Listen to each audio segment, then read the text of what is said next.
Okay, kids, let's go. Sultry, very sultry right now. The loins are frothing.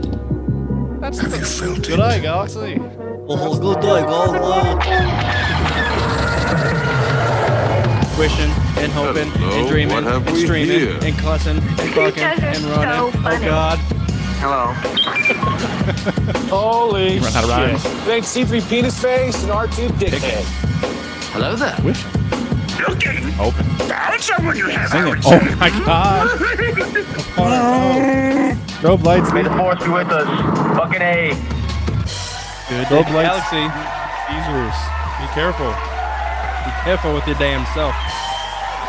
Oh. Do they still put epilepsy warnings on video games?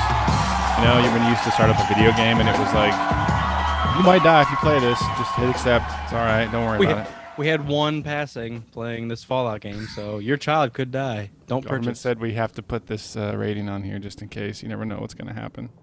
So just a heads up, everybody. Rogue Squadron may contain strobe lights and Caesars. It's gonna contain much more than that. It will give you epileptics. Rogue Squadron Podcast, thank you guys for tuning in. I am Mopar. I'm Commander. Appreciate Coming at guys. you, episode 240. We've rounded up the cap of the 30s. We're in a new decade of tunage. I feel like we always make a big deal about it every 10 episodes. It's honestly, it's just gotten to a crazy point that early on it was like, oh my God, dude, 50, that's so crazy. And now we're like nearing 250. It doesn't even faze me because it's just a show, bros. It's just a show. That's just how it happens. Just feels like another thing. It's just another part of the day. Yeah. We're going to be at 3,000 soon. 10,000. Wow. What's Wait, actually. Oh, never mind. I got it backwards. What are I was you going to talking? say. I was going to say we have a everything. special episode coming up, and I was going to say 241, but what I was actually thinking was TK 421. So I got dyslexic in my head. So sorry. Nothing fancy yet. Nope. 240. We have welcome Cameron Smith. Happy early life day. Oh yeah, we can talk about that a little bit. Can we? We can. We're about a month away. Not any daunting news has arisen. Sometimes we get on here, it's like obvious stuff that we're going to discuss, but I have started episode 1 audiobook. Nice. So rambling through the Phantom Menace. Nice. I did finish up Labyrinth of Evil, and that's why I moved on to the episode 1. So I'll probably be discussing both of those.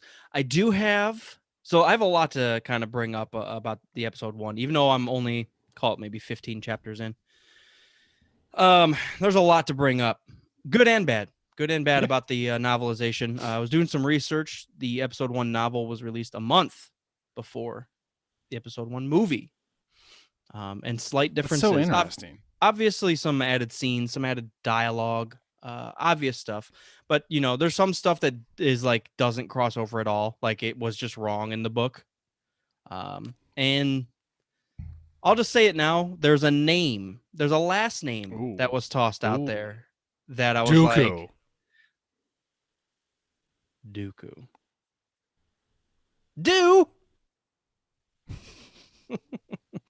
There's a last name that bothers me. Let me just say that. We'll get to the episode 1 talkage a little bit here. All right, yeah. We'll talk about it. And we're right on the Looking forward to crest of The Mandalorian. Only a couple weeks away. Yeah, what is our official hard launch date for that show? 30th. Season 2. 30th, or 15 days away. Oh, yeah, it's next Friday? Yeah. No, 2 Fridays from tomorrow. Yeah, sorry. Math is hard.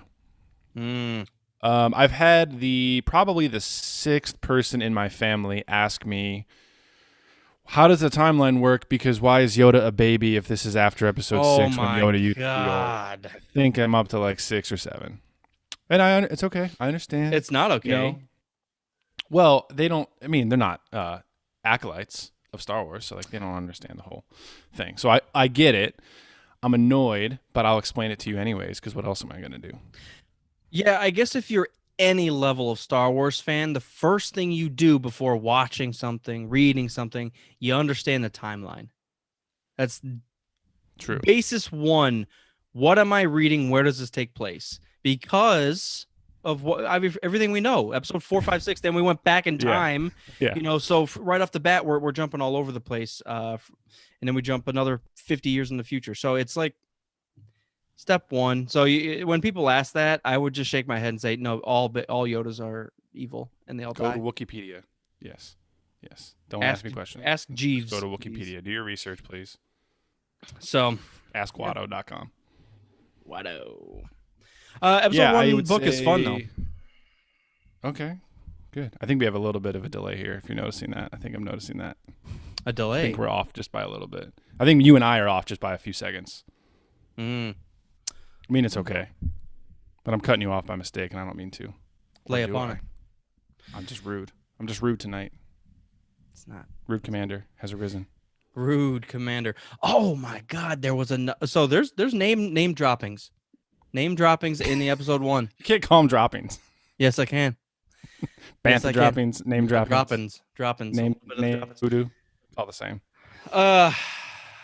So, but any upfront news, Star Wars nerdness, nothing. I was just gonna complain about Baby Yoda. So I think they tried to prevent confusion by naming it the child, but the internet doesn't care what you named it. As soon as that first episode came out, everyone was calling it Baby Yoda. So for Star Wars fans, for people that watch it that aren't huge Star Wars fans, that's where the confusion is, because everyone says Baby Yoda and you think you're seeing Yoda as if he was a baby, and then the timeline doesn't make sense in your head. But yeah, it's just, the child. Have people like under 40 years old asked you? Under 40. Not under 40 now. Close to 40. 42. Right on that threshold there. I'm just wondering because, like, I feel like even at this point, Star Wars is such a big thing, and it is back. I'm sorry to let you guys know, but Star Wars has returned. Just want to let you know. And regardless of your thoughts about it or your reviews and skews of the shits, it's back in every single way. I mean, we've got new games, new comics, and everything. So it's like it's hard to imagine asking a question like that. It pisses me off, honestly. Yeah. Well, like you said, it's like the rite of passage to be a true Star Wars fan versus a casual fan is like understanding how the timeline works, because things are so fucked. You get talking to somebody at, well, I was going to say Celebration. This probably wouldn't happen at Celebration if you're paying money for it. But you get talking to somebody about the movies, and they're like, wait, so is Mando, like, is it after 9? Is Mando Boba's dad? Or Mandalorian is Boba, right? There's only one Mandalorian, right? The Mandalorian. And you're just like, oh. You just give that face, that Elrond, like, face. Yeah, exactly. So, it's okay. Welcome, Shinobes in the chat. Rural Farm Boy, welcome. Good evening, Galaxy.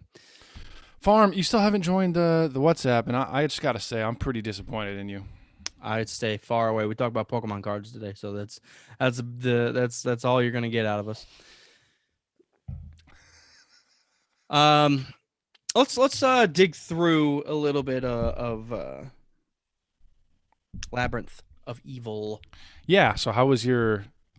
I'm pretty sure we read it at the same time back in the high schools, but that might not be true. So if this was your first reading / listening, how was it? It was good to very good. What I really did like about it is it was straightforward. Okay. And what I mean by that, it's like that book was built for Star Wars fans. It's not going to walk you through character development and all that. It's assuming that you know every character that they're discussing. Right. And they're just going to build upon that. Now, if you have questions about any of those characters, or you don't know the background of Palpatine, or you don't know the Sith very well, you're going to get lost very quickly. Or like the Fall of Dooku, or like, I feel like, if you're not a huge Star Wars fan, that is not the book I would start with because it does assume a lot. But for a Star Wars fan, it was nice because I got through it very quickly and I didn't have to like cover the same shit again and again and again. It's not like the Batman origin story. No matter when, why, when, and where, that you got to see his parents die, and then we start the thing over. Yep. Got to see that death in the alley. I guess it was slightly a letdown because of how hyped you made it seem, which I try not to like skew that. Like I'll just try to read it. You could blame the nostalgia on that one, my guy. Yeah, I think so. Well, and back then in this, there was very few options in the Star Wars realm. So like reading a book that it was really good and in the Star Wars universe, you're like, fucking hell, Anakin was killing things. And then like 20 years later, where we're at now, where it's like, yeah, that's what all Anakin does, kill things. It's his MO is killing. Because I remember you made a big deal about the he brought down like a Coliseum on top of, because Dooku was fucking with him, sent in 1 million battle droids. The battle droids were not like overwhelming him, but like basically letting Dooku escape.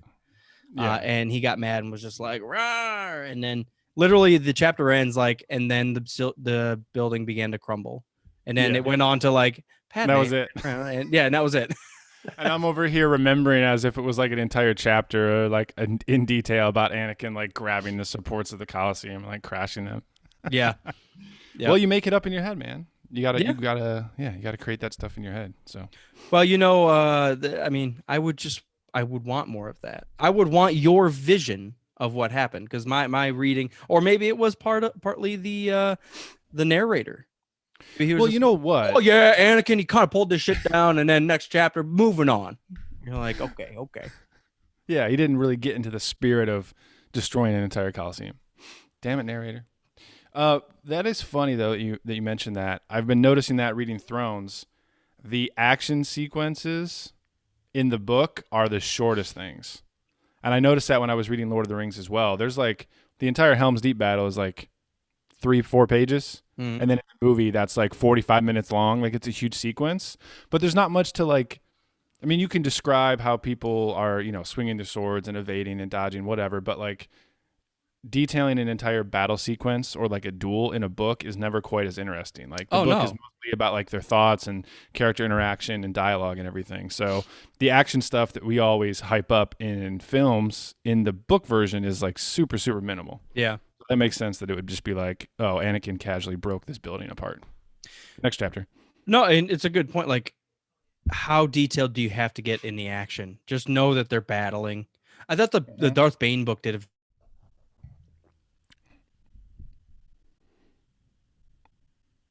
Oh, no.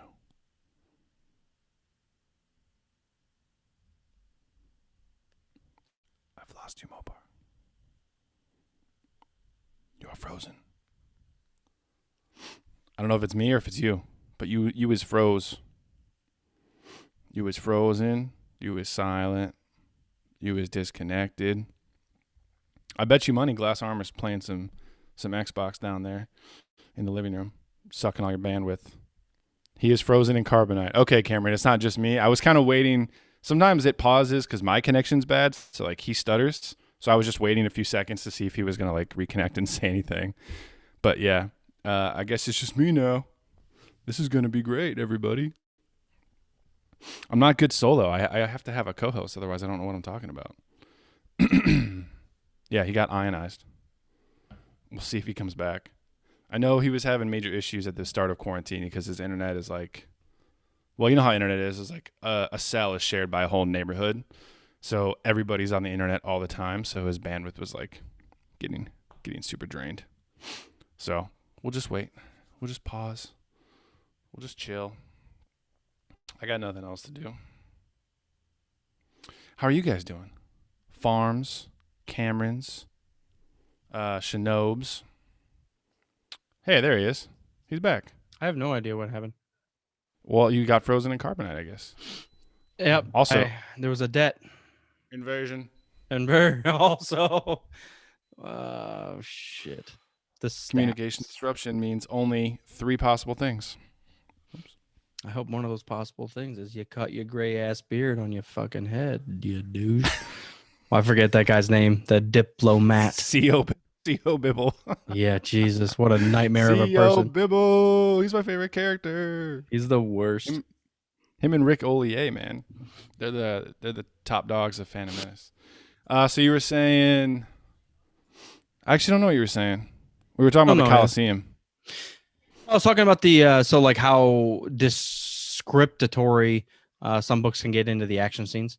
Yes. And that the Darth Bane book did that very well, where it was just like Bane jumped into battle, swinging heavily from like overhead strikes. So you kind of just got that idea. They wouldn't be like, oh, he was swinging heavily from the right and then stopped and swung and then he ducked and then he rolled out, dodge, spun, move. Yeah, just evaded. yeah, you get it. Yeah, you get lost in that. So now I will admit I was full balls deep in the pod race during the episode 1 novelization. All those small little details. I mean, we basically watch it on screen. We don't basically. You watch it on screen, you see everything happening, but like to hear it, like, yeah, it's kind of fun. So I've always liked the pod race part of it, of episode 1. Sorry, I wanted to lower my mic a little bit. It was too much in my face. Now I'm here. So yeah, audiobooks. That's all that's been going on here. That's good. Yeah, because are you still driving like, a couple times a week? Yeah. Every day. Oh, every day still? I didn't know if you were back to like, full on territorial management. Yep, every day. Yeah. Normal works. I don't know what else to say. We didn't really slow down. Oh, okay. I thought you were quarantined for a while. Like at home, working from home. I didn't know if you were like, just doing like a few clients and you were back on the road like a couple times a week, or if you were back in full force. Some people aren't back at work at all. I'm just asking. Yeah, we were shut down like March, April, and then we've been back at it. So about 6 months. Well, that's good. Yeah.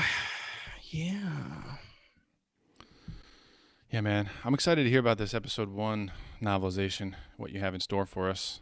The fact that you said that it came out a week or a month before the movie.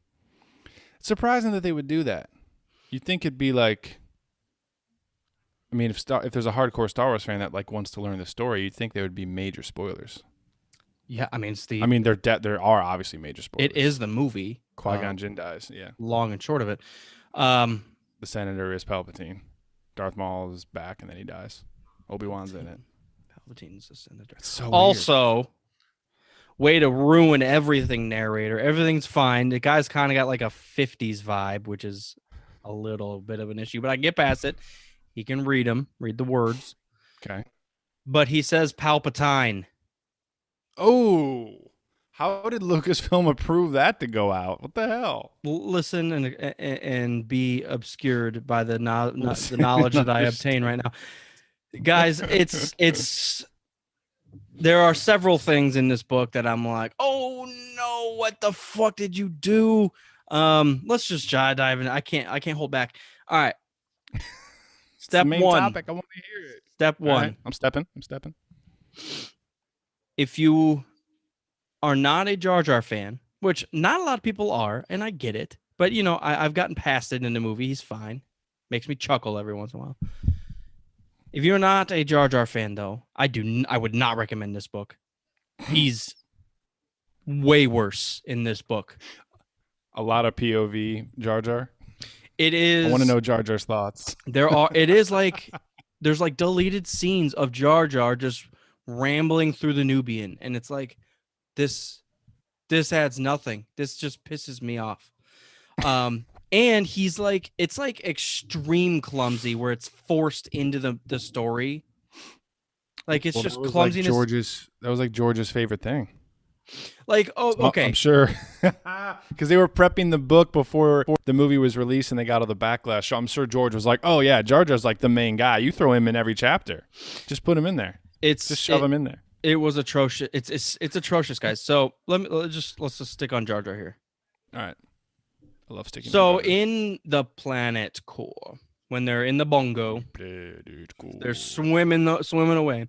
The initial fish or whatever, that latches them with their tongue. Yeah. So he latches them with his tongue. Did you know that Jar Jar was the reason why the speeder or whatever the bongo shot backwards right into its mouth? No, but I want to say I remember. Doesn't he like pull out some of the cords or something by accident? Or doesn't he literally fall on the console and like hit a button? No, in the novelization, he freaks out, and instead of pressing forward, he presses reverse, and it pushes the thing right. To be honest, when I watch it, even to this day, I thought the tongue grabbed it, and then the fish pulled it back. Right. Supposedly, that's the stupidest thing.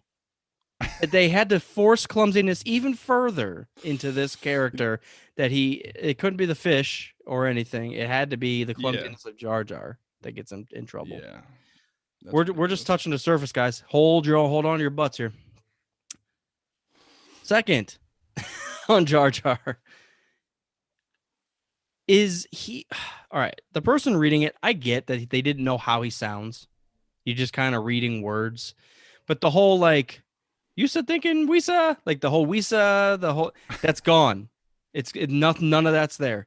He just sounds like an idiotic Asian kid, but sometimes in certain chapters he's Jamaican. Wow. It's way all over the place. Gotta hear this. Oh yeah. One thing about it, I'm like, what? Who was that? Who was that? He turns into Miss Cleo. Yeah, he's reading. Yeah, I swear to God, it's so bad. It's read so. He'd be like, Mr. Palpatine. Okay. Now I want to do a voice actor audition for Jar Jar if he ever comes back in animated. Listen, this book will make you appreciate the movie. It'll make you appreciate the movie Jar Jar so much more. Yeah, man, just think of how involved he is. George was trying to push him so hard. That's hilarious. Oh my God. I wish I was cognizant in 1999. In the 1999, yeah.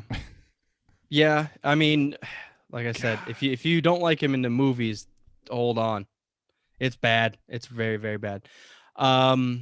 Obi-Wan is a bitch the whole time. He kind of is in the movie anyway, so it kind of fits. But he's just wardrobe, maybe. He is a young Anakin. It's just whining and why another useless life form, and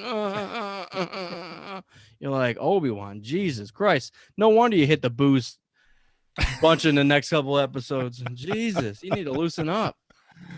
And I do want to drop something else, but while we dig through this, I do want to bring up some midichlorian stuff that I did some light research on.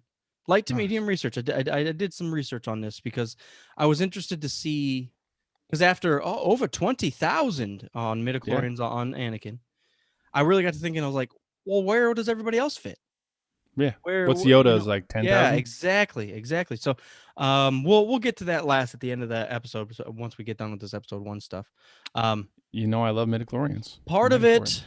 Well, we'll talk about that. Where does your favorite Jedi or Sith rank in the midichlorian ranks? Which doesn't say much. Who gives a shit? It's whatever they do on screen.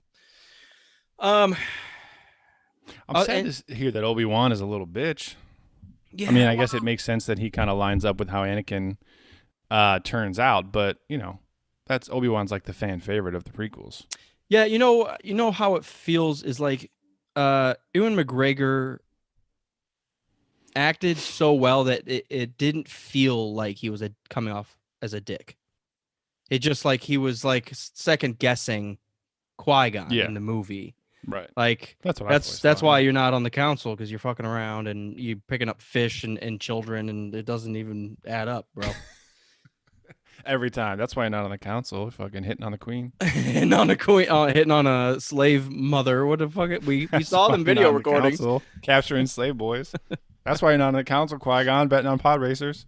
Oh, so God, this book the details in this book are great. They do add a lot of depth to the story. But there was one thing that Qui-Gon, from Qui-Gon's point of view, he was mentioning how the boy was strong and all this shit, midichlorians, blah, blah, blah. But he said he was talking to Shmi about Anakin, and he basically said, yeah, he would have been picked up as a Jedi, but because he's 9 years old, it might be near impossible. And he mentions that most Jedi are picked up before the age.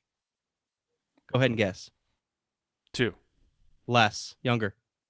Really? Before the age of 1? That's crazy. Younger. Wait, what? Yes. 6 months is what they claimed in this book. First That's of all, really early. that's insanely early. Too early to even understand if the kid's strong enough. Well, I think that's the point. Is that he's they're really trying good to at sucking train on them. tits. What That's all they're species? doing. Depends. I think that's probably the point, is that they're trying to get him before his parents put any bad influence on him or her. Or No, it. and that's a valid point, but it's like, how many do you come across? Hey, how old's your kid? He's got really strong legs. He could be a good Jedi. We're going to take him. Don't mind us. 8 We're months? just going to steal him. 8 months? Does he have a birth certificate? No. He looks That's 6 months like- to me. I'll pick him up. That's like a galaxy-wide draft into an army of monks. That's so weird. Like, you don't... I want a book about... You know what would be interesting? A book about people that don't like the Jedi, and they're villains, and they're trying to steal people's kids and train them as Jedi, and people don't want to give their kids up. Because that's got to be horrific if you're a parent. It's If someone just rolls up and it's like, I know you only had this thing in, 6 weeks, but he's going to be a soldier. We're going to take him. it's just, I don't know how the Jedi were like legitimizing that in their own brains. Like, what's okay? Stealing 6-month-old children or less. Like, that's okay. Like, it's weird. Palpatine was right. It's weird to even like say that out loud. Like, even in the Star Wars universe, weird stuff happens, but to steal children. Mm-hmm. And it sounds like without the parents' consent most of the time. Like, you are not worthy or ready, and I don't blame them for saying that, but you're not worthy or ready to train this kid. This kid's gonna be a fucking nightmare, believe me. But you see how Kenobi over here. Jesus. You barely brush his teeth and he's 17. It's crazy. More props to Shmi then. She raised a Jedi by herself up until he was 9 as a slave. Yeah. It's a strong woman. Yeah. No, she's I wonder if Qui-Gon was trying to take a peek. She's always take a peek. What kind of happenings do you how far down do those braids go? No, Shmi's always been a cool character. Well, just because she's the mother of Jesus. She's the Mary. Yeah. There was no father. At least from her point of view, however you want to understand the story of Anakin. But it is cool. Oh, okay. So let's move on from the children stealing of the Jedi, which is insane. Child theft. First chapter of the book. Yeah. We are not above Naboo. We are on Tatooine. Interesting. Starts with Anakin? It starts with Anakin, which is, it's crazy that they did that. I knew why they didn't do it in the movie, because you want to be like, oh, we're following these Jedi, and then they happen across Anakin, and he ends up being special. This book, Anakin's pod racing, talking about how he can sense things before things happen already. Sabal was flashing his vents. That's the story. So we actually get the vent flashing scene in the book up front. So it is kind of like a weird thing. I'm booting up episode 1, however the music goes. You just started doing the Valkyrie song. And then it starts off with with the twin sons and Watto and all that. So it was an interesting start. But they do a lot of interesting. They do a lot of character development, or at least scene development, with Anakin. The flashing of the vents. He's talking about how he feels special. They do kind of give a little bit more of the surroundings, like the people around him, what's happening. A little stuff about the Hutts and how they're controlling stuff. You hear more about that old lady that warns him about the storm? He does. Yep. Nice. Gertrude. Nice. So think about, I just want to parallel that to the beginning of A New Hope, though.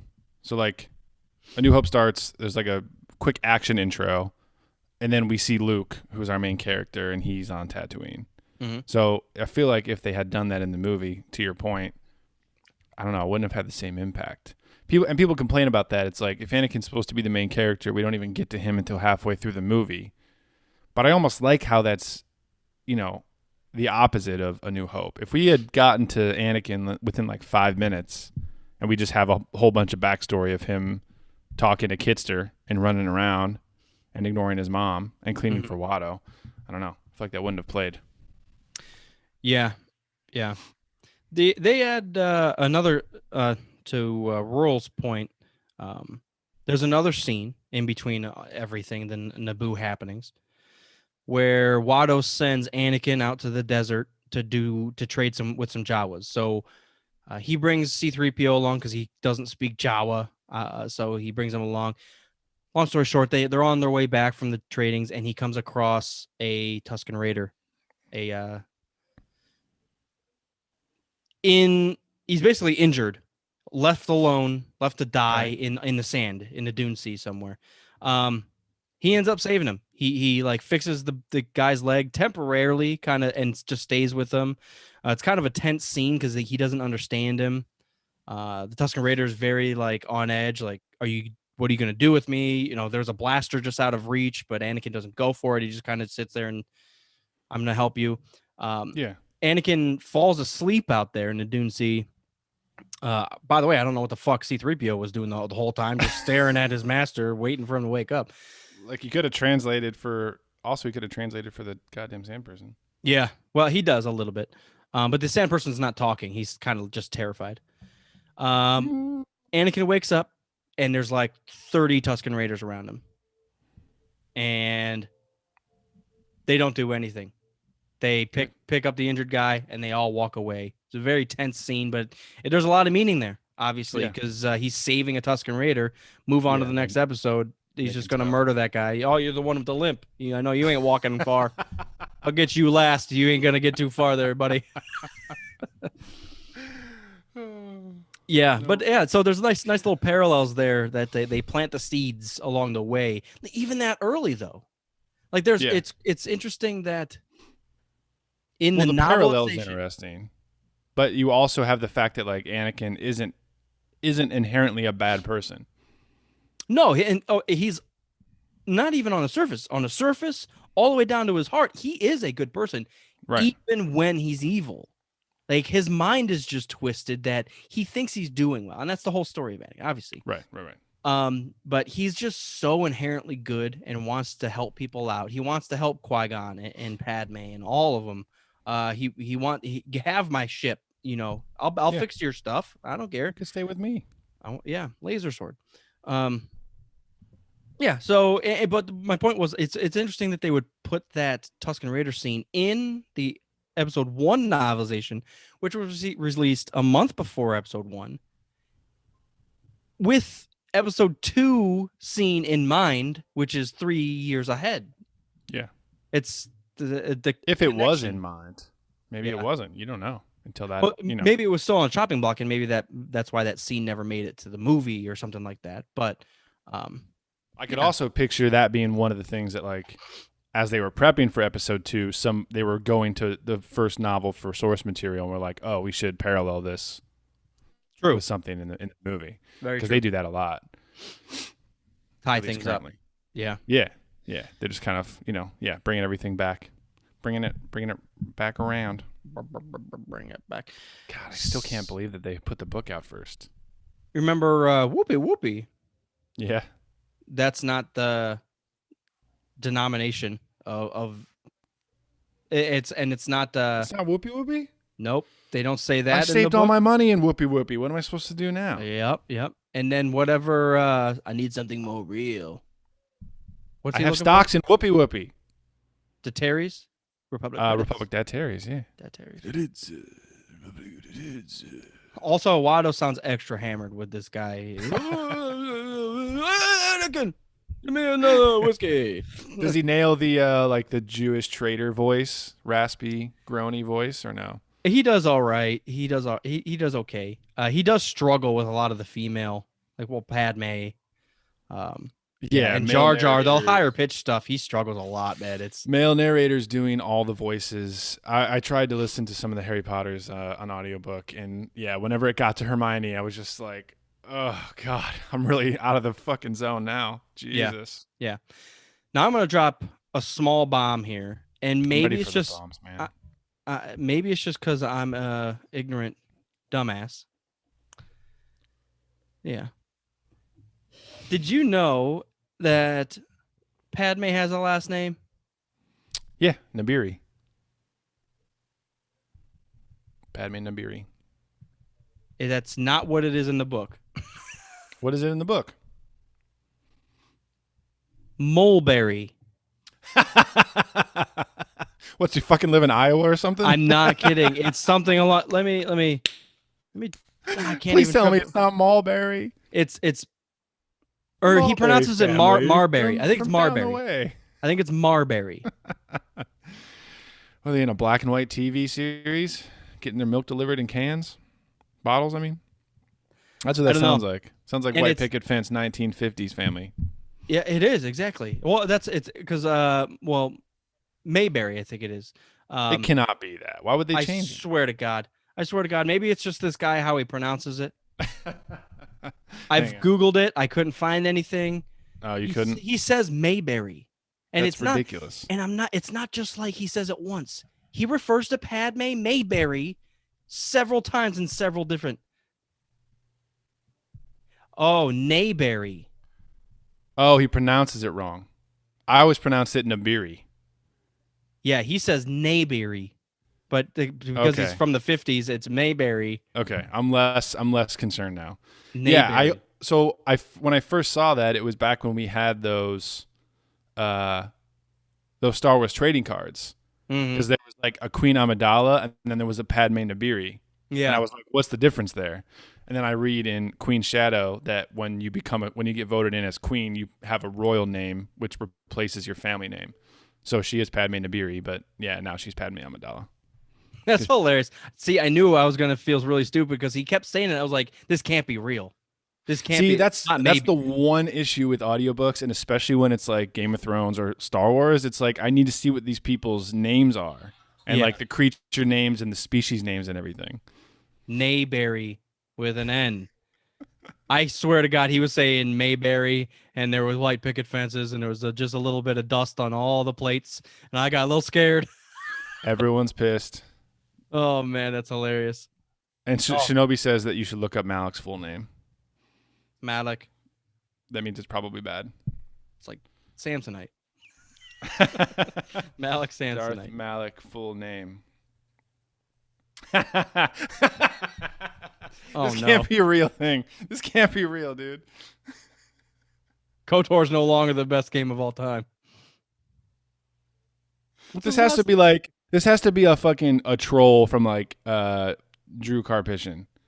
Malik Smith. Oh my God. Hang on. I'm gonna pull it up on the thing. Oh, we're getting fancy here.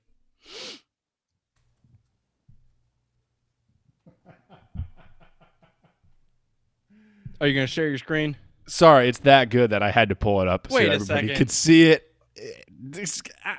I don't know. Is this what you were talking about, Shinobi? Also, his name's just Alec.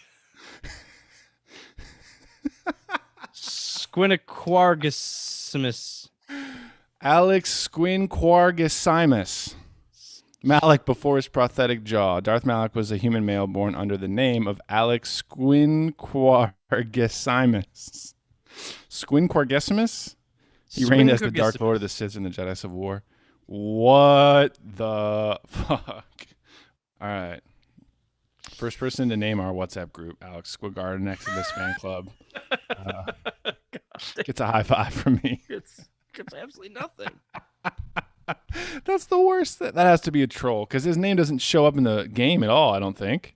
Lord Malik. There's probably some cutscene of... Shouldn't it be Lord Squid Carbogames? Lord Squid Carver? Game. That's ridiculous. Squints. That's ridiculous. Holy crap. That's upsetting, to say the least. Sometimes you gotta, tell the Star Wars creators that they're wrong.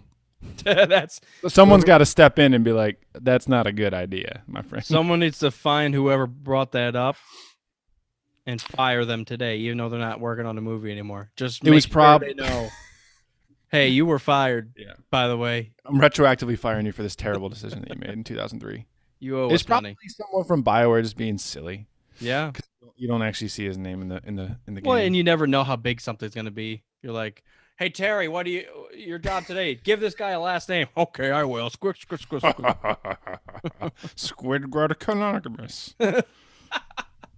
Dude, it sounds like there's a lot of issues in the Phantom Menace novel. The audiobook, at least. I'm surprised that didn't get like more heavily reviewed before it was recorded and put out. Yeah. Well, why was no one in the studio like, that's not how you fucking say her name, dude? Palpatine. Also, I would bet money that they recorded the audiobook after the movie was actually out. So like you can hear what Jar Jar sounds like and you know what everyone's name is. It's Palpatine, not Palpatine. I don't think audiobooks were that popular in 99. They came on like 40 CDs back then. Yeah, it's bad. I'm glad we figured out the Nabiri. I'm glad we figured that out because that was pissing me off. Because like in my own mind, I was like, does she have a last name? Like it was back there somewhere. I was like, I thought she does, but this isn't it. But it was just throwing me off. Oh, that's funny. They do a great job with building upon Anakin. I know I just talked about that, but even in the pod race, which is about where I'm at, we're like right before the Darth Maul scene on Tatooine. The fight. That's where I'm at. So Anakin's kind of figuring stuff out, and he's about to like tell his mom, I ain't coming back, but I'm gonna come back. I ain't having it, Shmi. They also talk about Anakin's fear. They bring up that word a lot, and that he's not afraid. Well, fear leads to anger, bro. Well, he's with. Oh, okay. So remember in the movie, he whoopee. Sebulba pushes him to the ground. Anakin's talking shit, tells him to fuck off. Sebulba leaves. Jar Jar's basically is like, thank you for saving me. He's like, you can't be afraid. That's where you went wrong. You can't be afraid of these people. All these guys, they'll take advantage of you. They feed on the fearful. And he's like, that's how you have to be. And they that was kind of after they discussed that he's not afraid of anything. He'll go out and do it. He'll help anybody. But But that word, he's never been afraid. After winning the pod race, he says goodbye to Qui-Gon and Padme. They're going away. They're bringing the parts to the Nubian. He starts freaking out and starts fighting this kid that the let's go and play ball kid. The guy, that kid basically shows up, talks shit. Yeah. He talks shit to Anakin. He's like, you weren't even supposed to win that race. That was an accident, blah, blah, blah. Anakin just starts wailing on this kid. I mean, just starts fucking beating his face in. He's sick of his bullshit. And in the book, it was like, he doesn't even know why he's doing this. Like this kid has nothing to do with the hatred that he feels. And it even specifies he's just mad because this might be the last time he sees Padme. So that seed again, that Padme's leaving, Padme's gone, Padme's dying. How is he that infatuated with Padme already? Listen, there's a really cringy scene. So weird. There's a really cringy scene. You know how Are You an Angel? Okay, it gets worse. I feel like they could have just... So 9 and 14, by the time you grow up, is not the craziest age difference. But I feel like for the sake of the movie, they could have made Anakin like, I don't know, 12? And Padme like 16 or 17, and that would have made a little more sense. He wouldn't have, like, at least he's interested in girls. It's like a 9-year-old boy. Doesn't even know what a girl is yet. You know, that's a valid point. Like, why not even make him older? Not to be sexist or anything. Make him 15 and make her 14. There's like, you can play with the timeline. Just move the movie up or back. You know, just make it fit. Yeah. Why does she have to be 14? Also, she could have been an older queen. Why does she have to be a 14-year-old queen that was elected? Everyone said, yeah, she's good. We don't want to do it. An entire population. She can't drive, but she can rule. I vote for her. She can't drive. PADMÉ Mayberry. Let's do it. Well, maybe they accidentally, they're like, Mayberry. Yeah, they wrote the wrong name into the ballot because they fucking couldn't pronounce it. So getting back, Are You an Angel scene? In that scene, it's worse it's worse in the book. I'm ready for it, dude. Are you an angel? You're a funny little boy. Awkward silence. Anakin looks love. He says, "I'm gonna marry you." That's weird for a 9-year-old to say, dude. She said, That's really "What? Weird. What?" He said, "I'm gonna marry you." You're like, dude, why is this in my book right now? This is hairbrush scene time. That's so weird. Communications disruption can mean only one thing. Angels. Are you an angel? I only marry angels. So I you're only it. marry angels. That's all I'm concerned about. Queens and angels. That sounds like the way it's described. That sounds like something that would be in Game of Thrones and like be creepy on purpose. Mm-hmm. But it's in Star Wars, and it's just like, I don't know. He's 9. What do you want? It's supposed to be innocent, and they make it creepy. That's the weird thing. That's so weird. I'm gonna marry you. Excuse me. I always thought it was strange that he was. I'm sure everyone has always thought it was strange that he's so infatuated with Padme, and then Episode 2 is 10 years later, and like just seeing her, he's like in love with her. Like it's the most. God, yeah, so you know weird. what? You know what's weird? It is like an obsessive. Like there's no. Yeah, there's like, it's not like he's like dating. Yeah, there is no like relationship. They don't really get along. The smallest little thing is when he's riding that tick on Naboo, and she thinks it's funny that he falls to the ground. Sorry, I laughed more at that than I deserved to. Yeah, that is one thing I'll admit in the prequels. Like I actually love the Obi-Wan, Anakin, Qui-Gon relationships. Like it works very, very well. Sorry. But the Anakin and Mayberry does not. Anakin. Yeah, that's not hitting it. It's not hitting it. See you later, farm boy. Thanks for tuning in, bruh. Cheers. Fine. We'll catch you next time. May the force be with someone else. With Mayberry the Force. Mayberry has the force with her. But yeah, I mean, that's so weird, dude. I mean, it's different enough. They add some scenes, they add some dialogue. It's fun. It's a fresh look at the Phantom Menace. They get also. So this is a nice book because obviously we know the movie by heart. We know it. Yeah. So I can kind of like daydream or focus on other stuff while I'm driving, while listening to this. But when a chapter starts with Palpatine on Coruscant, looking down upon the city, I'm like, well, turn this shit up. I ain't gonna miss this chapter. What the fuck is he saying now? Let's crank that bass. I want to hear what's going to happen. But it's like from his point of view, it's the at last we will reverse the Jedi. It's that scene, but they go deep into the Sith history. That's good because I was always wondering, like, revenge from what?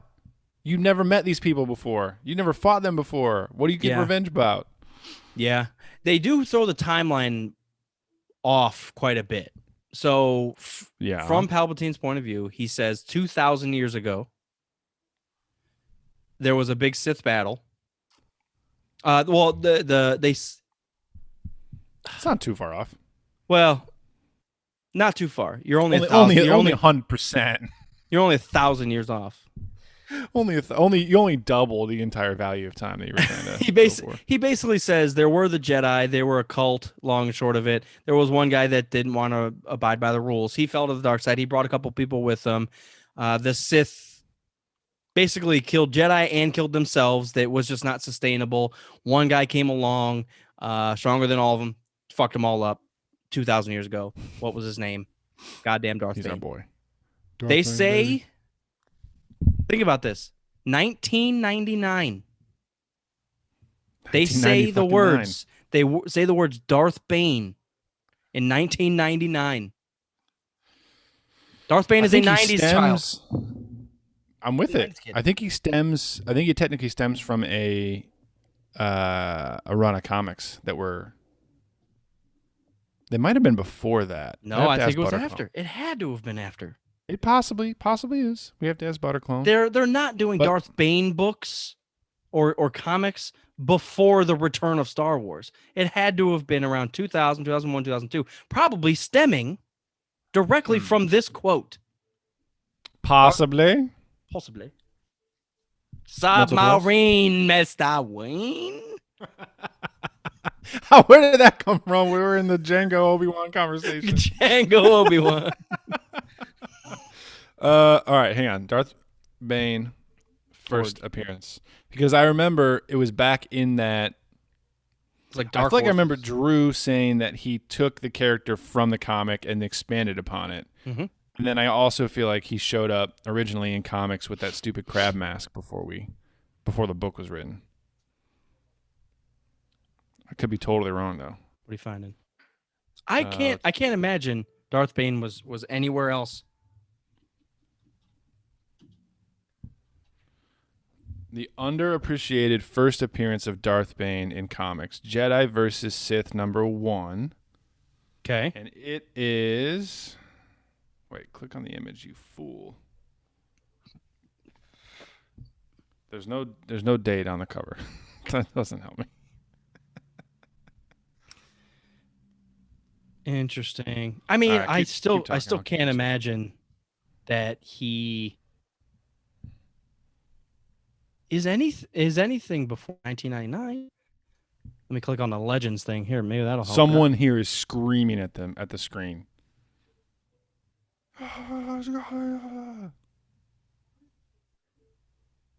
Ooh, ah. Okay, you're correct.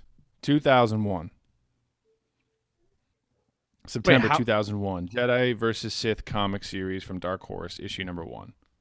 So we're back to the absolute original. Name him. 1999.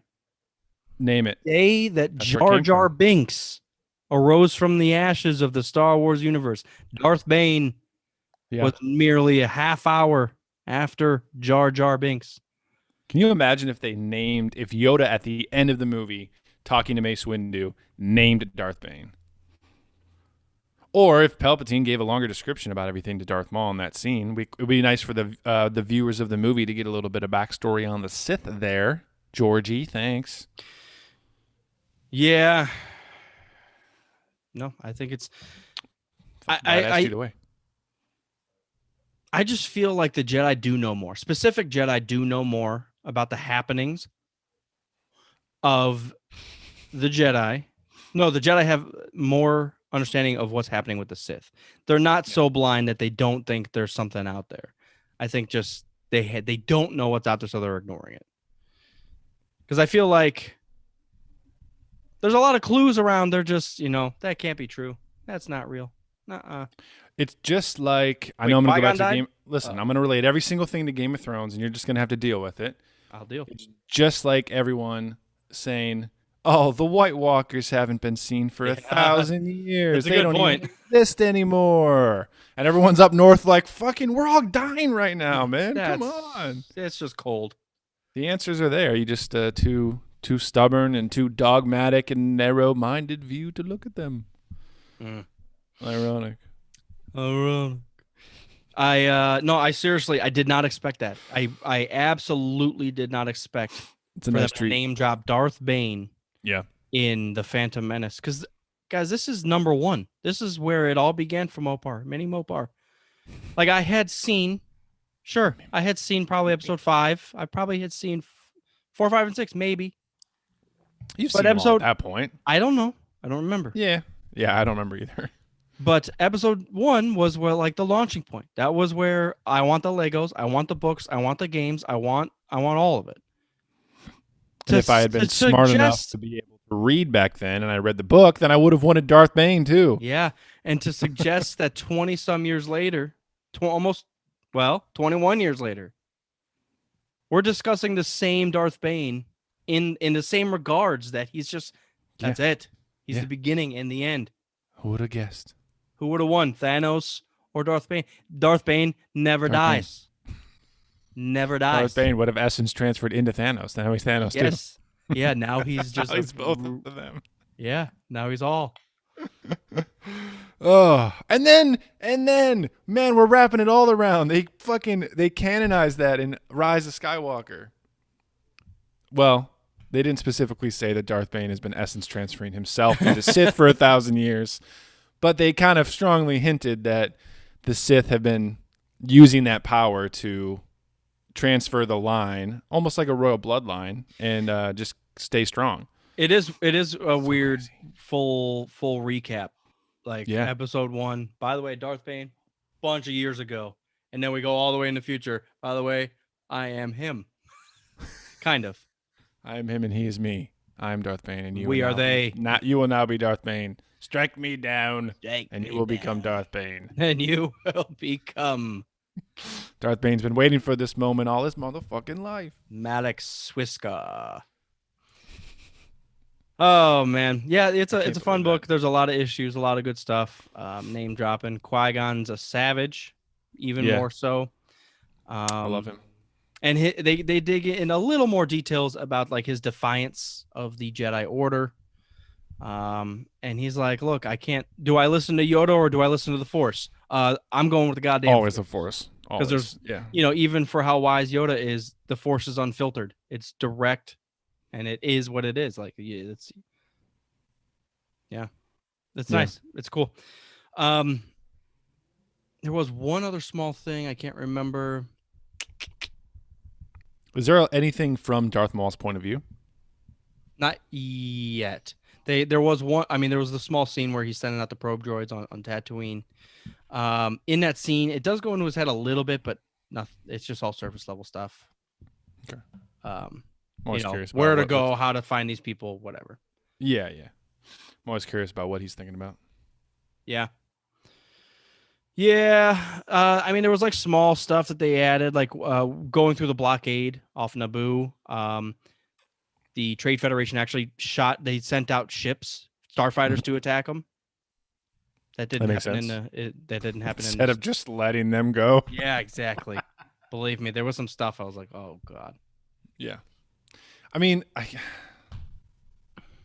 don't know. I don't know what to say. God, I'm so happy Mayberry isn't it? You can't imagine.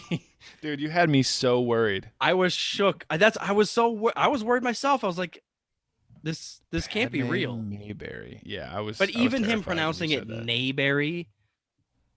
Oh my god. I think it's actually like Nabirier. Hang on. Look this up. PADMÉ Nabiri. It was only on the Pokemon card of hers. Well, I wanted to see if the E at the very end had that accent, which means it would maybe be pronounced Nabirier, but it doesn't. So yes, PADMÉ Nabiri. Cool. Well, you need to hunt down that voice actor and yell at him. It's strong talking to. Star Wars fans are mad at you, sir. Yeah. Can't say that. Didn't you watch the what movie? were your previous readings? The Bible. And commercials from the 1950s. and women's garb. Women's Union Garment Workers Association. Sorry, it popped in my head because I've been thinking about the holiday special since we're a month away from Life Day. Yeah. I'm glad you're finding joy in the Phantom Menace audiobook. Oh, I'm gonna get through it. It's fun. There's fun stuff in there. The pod race is even more so fun. Now that I get 2 of them in the book, and it's fun because it's like it's so much less of a race and just a survival. It's so brutal, and it seems a lot more fun in the movie, even though people do seemingly die. It's like almost every other racer dies except for Sebulba and Anakin. Yeah. And it's pretty brutal. I mean, on the track you get shot at. Like it's literally a survival, but also whoever makes it across the line first. Yeah. And they talk about a little bit more about like the technology, a little bit of the pod racers, the pods themselves, and how it's just such uncontrollable craziness that even if you make it, your pod might just blow up because it's so crazy. So why would you ever choose to do that? Yeah, and they do focus on a lot of times that he's the only human that can do it. Watto says it. Qui-Gon reiterates it. His mom says it several times. Like they all know this kid's special. How did humans become the most dominant race in the galaxy if they have the slowest reaction time of anybody? Yeah, well, they did talk about that too. Like other species have extra limbs, so they can control stuff more. Or there's certain attributes that other species have that humans don't, which is limiting. Which is nice. You have 12 feet. You can brake and coast and run and boost and do it all and fix it. What about turning though? You can't turn. You need your arms for that. On depending. You got dodge. 6 legs and 1 arm. I can turn. 6 legs, 1 arm. Just 1 wheel.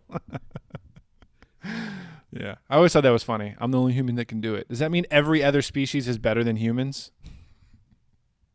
Yeah. You know, I always thought that. They really do promote Anakin in this book.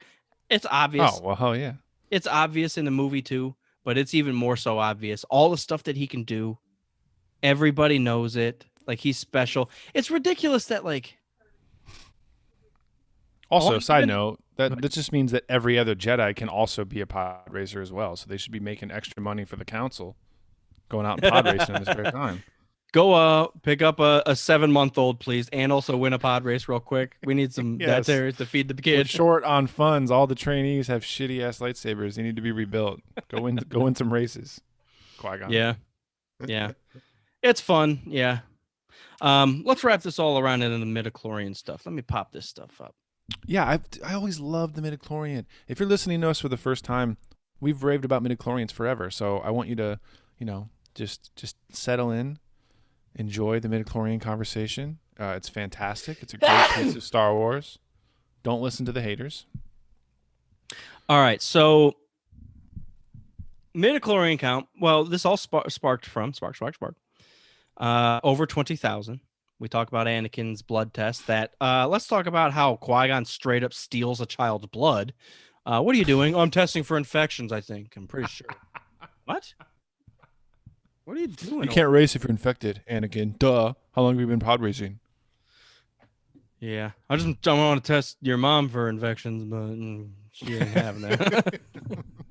She said no, not tonight. Not a good time. I'll try tomorrow. So it really just got me thinking, like, okay, we know Anakin's over 20,000 is like peak. Like, it's huge. ridiculous. Yeah. Especially with, you have the Jedi archives of, I'm assuming there's some type of record of most or all Jedi that have been through there. And to be like over 20,000, even Master Yoda doesn't have that. I was like, why isn't this brought up 100 more times everywhere else? Like, this is ridiculous. We're gonna sit here and act like Yoda's the best thing ever, even Mace, while Anakin. Let's just say this. These official numbers, these are all unofficial numbers. Okay. Something was posted in a book several years ago that was like basically denounced. But the numbers, many of these that I'm going to go through, I've seen in several different resources. So there are staple ones that I have don't sway that don't sway too much. So Number by numbers, one, you're saying that these are everyone's midichlorian counts. Yes, midichlorian counts or whatever. Yes. Like I said, some of them they vary a lot. Like Obi-Wan, I've seen all over the place, and a few others. But Anakin Skywalker, 27,800. It was so everything that I've seen has been between, like, let's just call it between 26 and 28,000. It's pretty good, Annie. That's a bunch. That's a lot going on. Yoda. So with that benchmark, and with we know 20,000 is more than Yoda, where do you think Yoda ranks next to a possibly 27,000 midichlorian count? Even more than Master Yoda.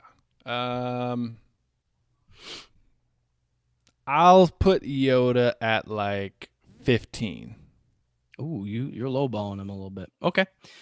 This Yoda, most common number is 17.5. Okay. All right. Split the difference, I guess. Now let's get to maybe one of the biggest issues I have. Mace Windu, 3 million. Mace Windu. Where do you think Mace What, Windu? he's third? No. This isn't in any order. These okay. are more ones that I've seen in several different places, and the numbers are close. Okay. Interesting. I feel like there's probably a huge gap between Yoda and the rest of the council. Well, maybe this will give you a little more of a benchmark. So Anakin's 27. Okay. An average Jedi is 10,000. Oh, okay. And that 20,000 isn't that impressive anymore. I thought everybody was hovering around like 5,000, 6,000. Obi-Wan's like 20,000. I would say Mace Windu is 14. Well, If Yoda's 17 and a half, I would say Mace Windu's 14. there's this one suggesting 15.8. All right. 15.8. I kind of I'm lowballing everybody. I kind of wanted Mace to be like just barely under Yoda, and he's like a couple thousand under. Yeah, but if every other normal Jedi's 10, then it's not that far off. That is still way higher than I expected, though, man. Okay. All right. Now this is going to be another snooze ball on you. Darth Sidious. I'm tired already. Darth Sidious.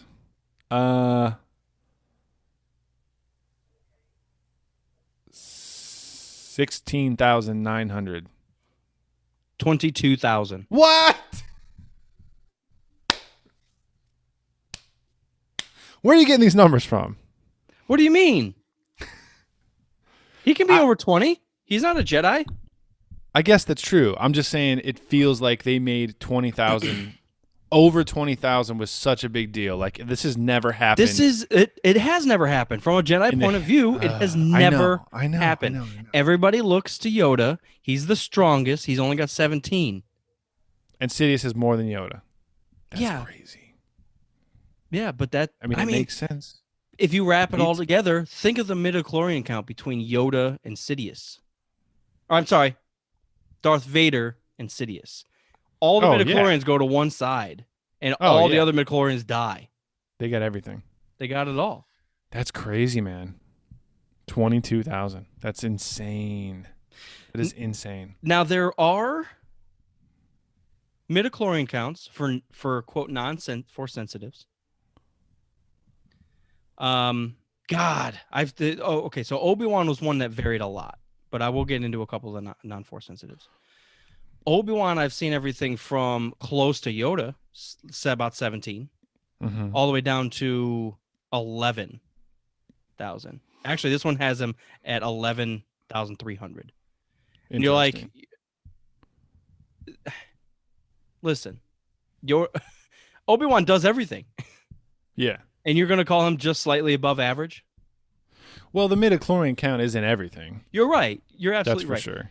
And I do think this is more of like potential power. You still have to access it, focus it, be able to use it, work with it. Like if you don't have the focus, but you're at 40,000, you ain't doing shit.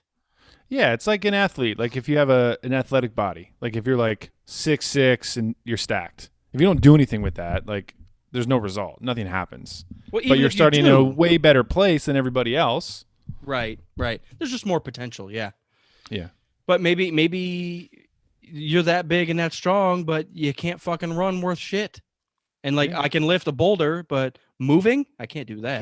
Can't even walk. Can't even have it.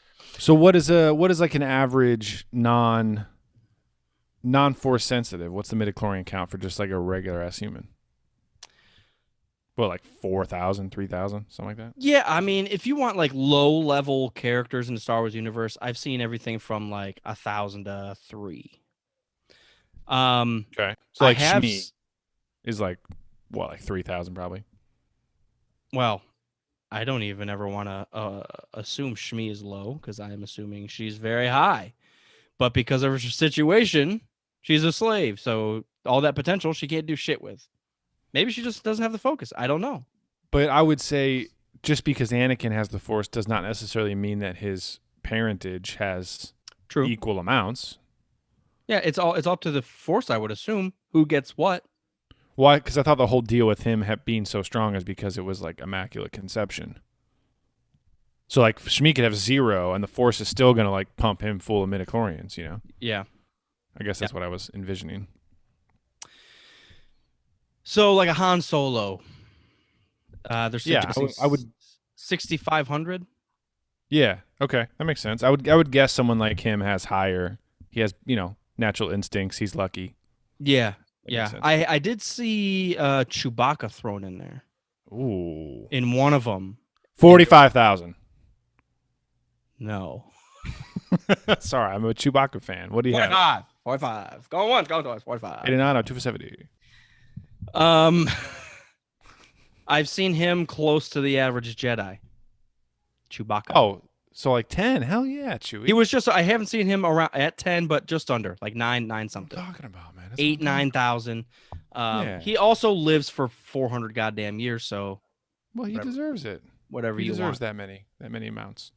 So a couple of the ones now. I think this list was put together obviously in the Legends era. Mhm. Because they're talking about Ben Skywalker, Anakin Solo, Jason Solo, Jaina Solo, Cade Skywalker. Ooh. They threw Padme in here. What's Padme got? Wait a I'm second. gonna guess 5,500. Where does Padme get Amidala from? When you're elected queen, you choose a royal name to replace your family name. Gotcha. Padme has 2,500. That's it? Yeah. Like I said, this is kind of just a list that none of this is official, but it is cool to kind of rank people. The biggest ones that vary the greatest. So Obi-Wan was all over the place, but Luke and Leia. So there was a couple suggestions with what happened with Luke and Leia being Anakin's offspring. Okay. One list I saw suggested that both of them have about the same as Anakin Skywalker. About 25, 26,000, slightly under Anakin. Which maybe the whole potential thing, like they have the potential, but Luke didn't train until later. He didn't even realize anything. You know what's funny about Luke? Everything. His hair, especially. Yeah, you're right. Let's move on. What were you gonna say, though? They don't even suggest that he's special. You mean like in his origin, like in episode 4? I'm just saying Anakin can fix anything in front of him, fly a pod racer, he can see things before they happen, he can heal people with his toes. Like he does it all. All they even suggest about Luke is that he's not such a bad pilot. That's true. That's and literally after playing Squadrons, Luke can fuck right off with that flying an X-Wing with no training. Fuck that. That's not possible. I'm just gonna say it. Proton torpedoes. It ain't happening. Yeah, no, that's true. He's just bumbling around like, I want to go to the academy now. No, maybe that's my disconnect. There's nothing that even suggests that old Ben, Anakin literally was a farmer and did nothing special. Now, maybe that's the reason why Obi-Wan put him there. True. We're throwing him out there so no one notices him. It's impossible for him to stand out.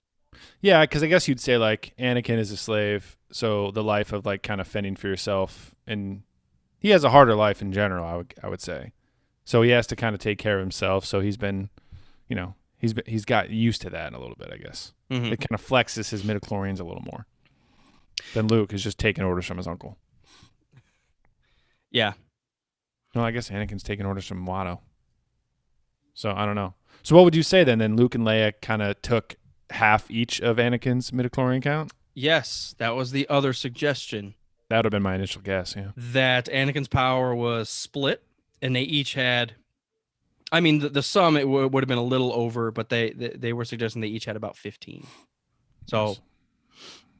Around there. Anakin's plus Padmé's divided by 2. I don't know how to feel. Like, I feel like it makes sense that they're split. Mm-hmm. Especially being twins. Whoa, think about this. If you want to add up Anakin I do. and Padme, we get to 30,000. Then That's let's split that 30. That's what I just said. I'm kidding. How dare you? Yeah, it's a good point. It's a good point. I think it makes sense for them to be split. I just think it was Darth Vader's Achilles heel. His son, his offspring, what he wanted to take care of shows up right in fucking front of him. And he can't kill his son. That's what he's been fighting for this whole time. If his wife didn't die, he would have been fighting the entire galaxy to make sure she was happy and his children were happy. Yeah.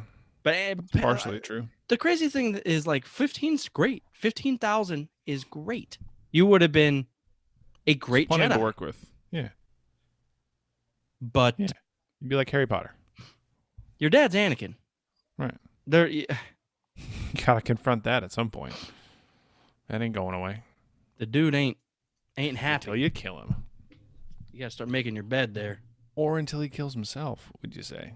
Some people might say. By accident. You know, in the novelization, they do mention that how much Anakin hates sand. And I am not kidding. You think I'm That's joking? another thing that the writers were reading that first novel when they were writing episode 2, and they were like, this anti-sand thing is very important. We need to include this. He needs to go on a whole anti-sand campaign. He's going to tell Padmé to try to remove sand from all the planets in the galaxy. That's a big thing. Big deal. Yeah. Yeah, so I wonder where your favorite character ranks in the Star Wars universe amongst the rest of the Jedi. I wonder what the Mandalorians, like a general Mandalorian, would have. Probably higher than a normal person. Like probably on Han Solo levels, right? Like 6,000? I would assume. 5,000? Man, that's a good question, though, because if, like, Django, if Django has much, then the whole clone army has a lot. Yeah, exactly. That's why unless they're split. Awesome. Unless they're split, full a million ways from each clone. Yeah, every clone has 0.5 midichlorian. You barely stand. This is crazy. That'd be great. Well, if they had that little, I feel like Jedi wouldn't be able to even sense them. It would be like the Yuuzhan Vong. They like don't have midichlorians at all. They can't even. They're not even like attuned to the natural world.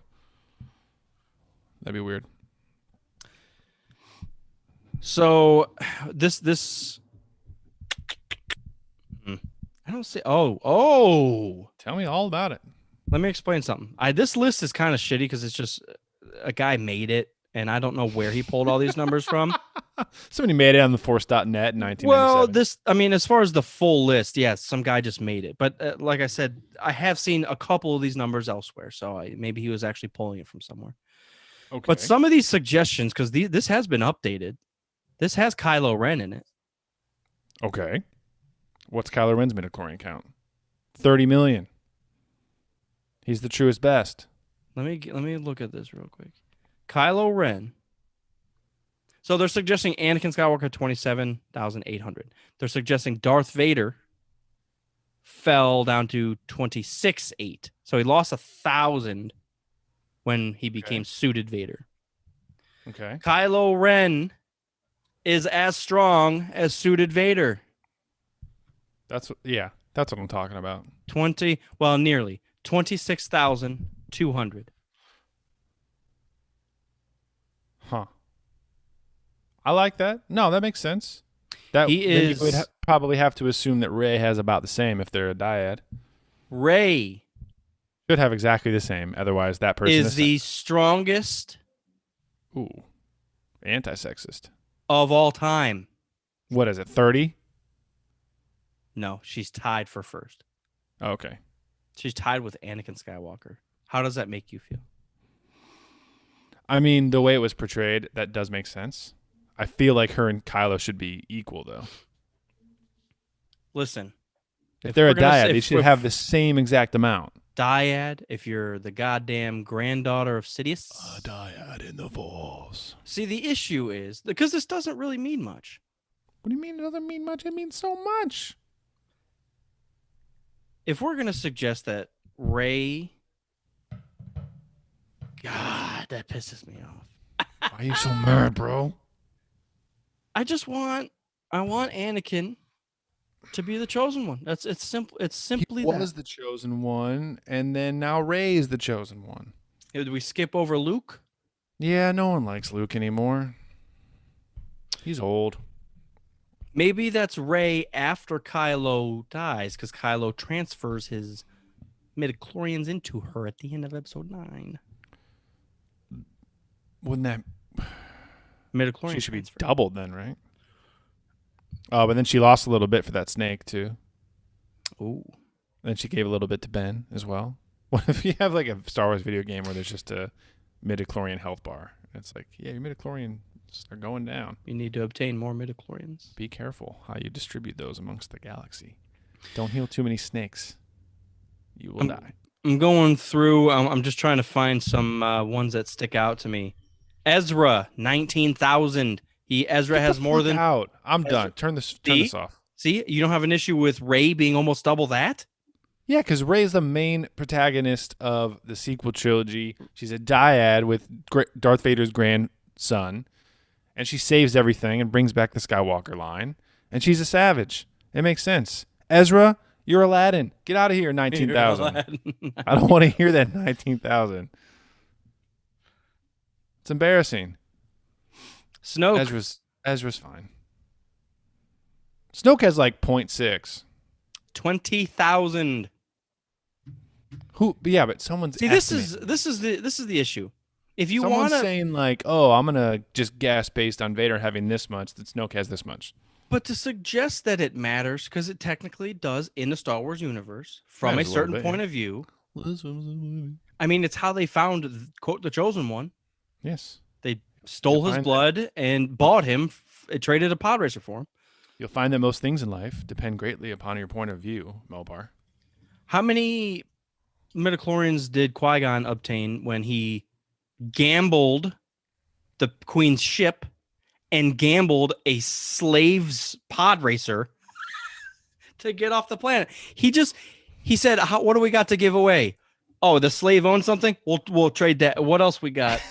The Padme, the ship that we're going to take off? That's not mine. We'll Padme. Oh my gosh. But it's like, okay, we're gonna test blood. This kid has over 20,000. That's amazing. By the way,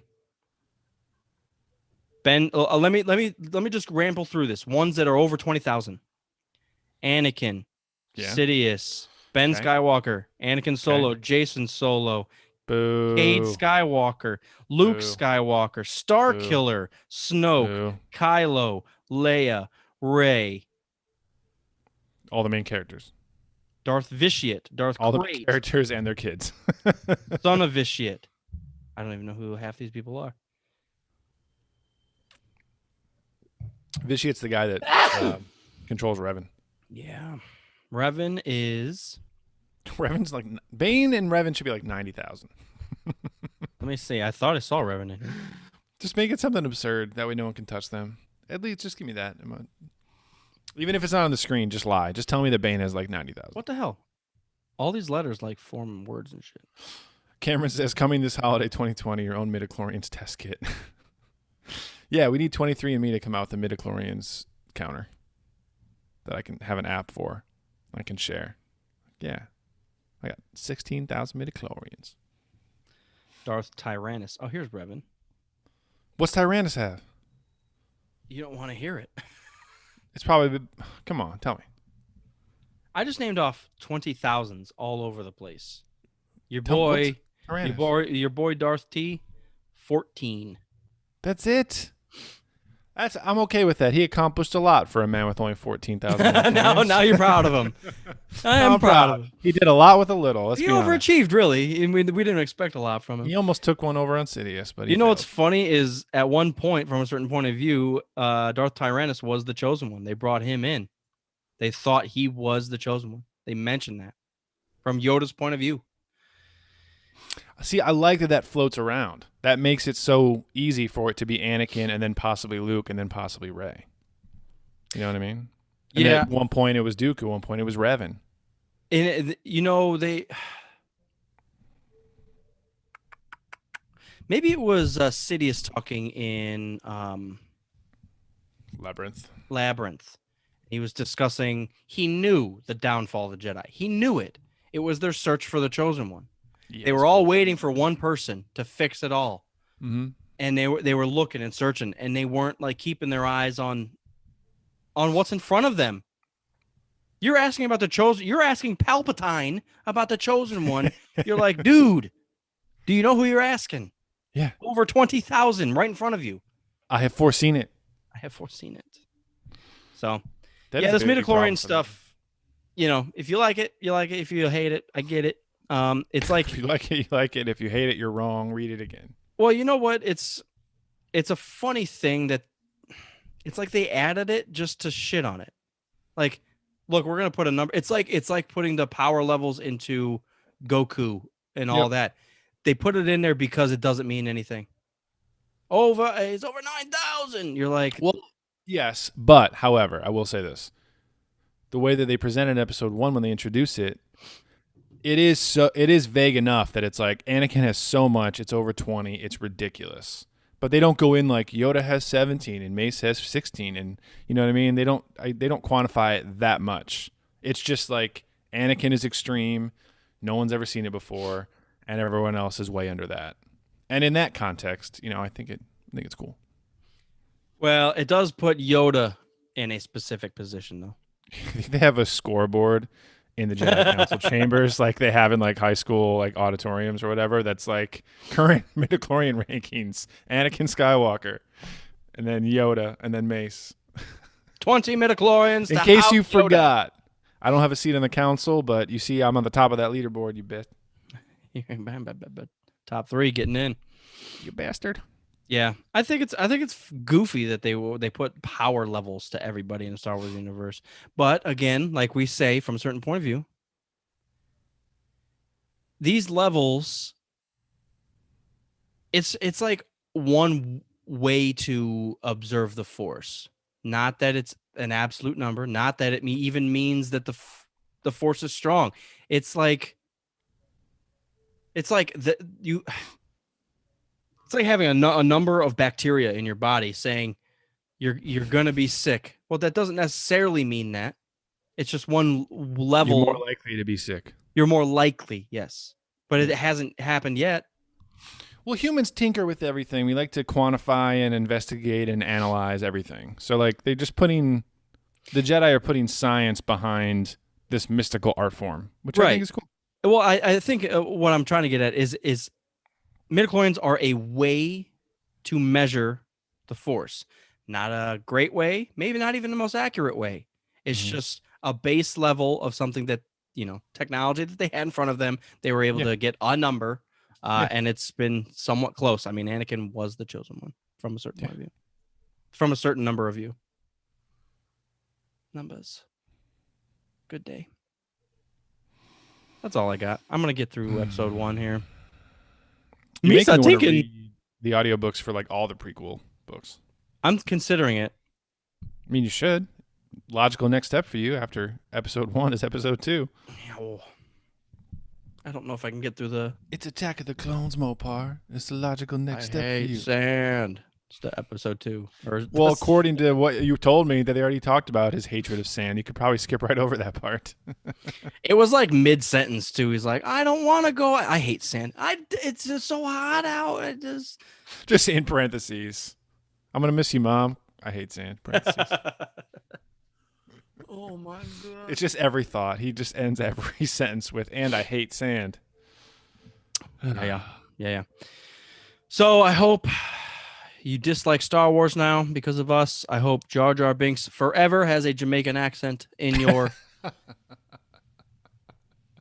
Wait, what's your midichlorian count, Mopar? Nearly 3. Nearly 3. Mine is 69,420. Really? I think my Stronger than Ray.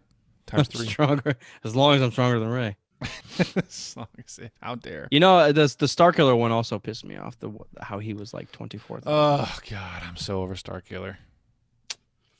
Man, did that piss me off. Whatever book I listened to, read something about it. What, Starkiller just beat everybody. He fought Vader and Sidious at the same time together and beat them. And then let them go. I'm not saying it can't be done. But it can't be done. That's like 70 million midichlorians. Luke had enough. Luke made it happen from a certain No, point Luke of view. just had some emotions. He had some emotions.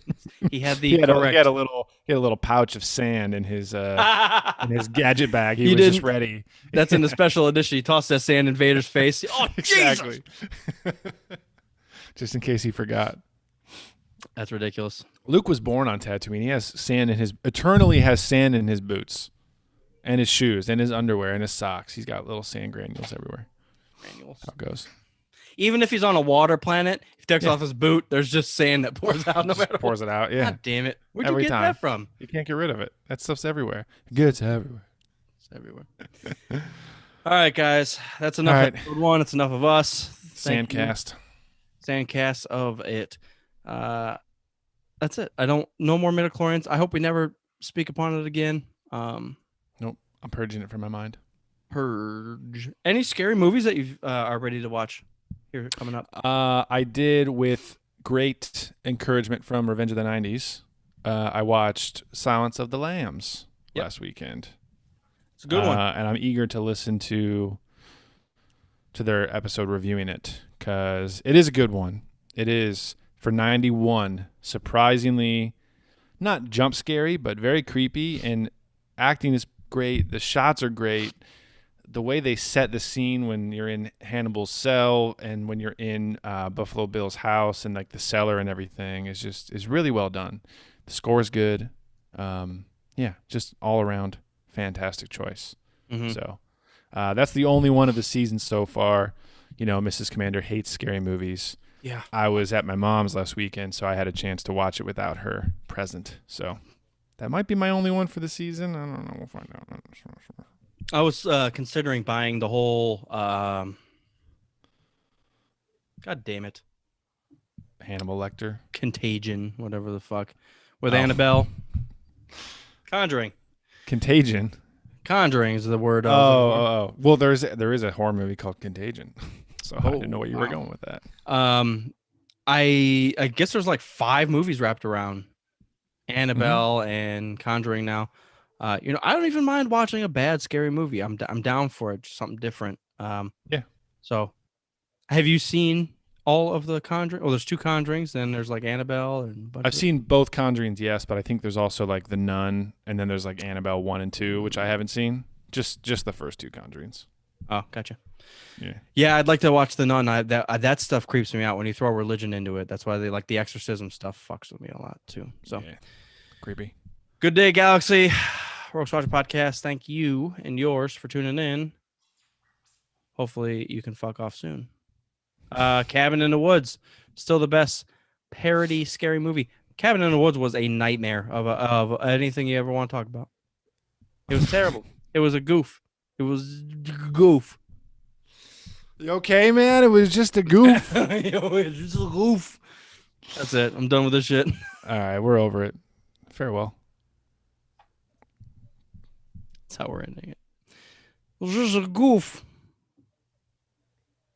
Mayberry. All right, streamers, Cameron, whoever else is still hanging around, Shinobi, people, chills. We love you. We'll see you later. We'll Next check in. episode. Hate saying. I'm turning it off. The stream is going to end now. I'm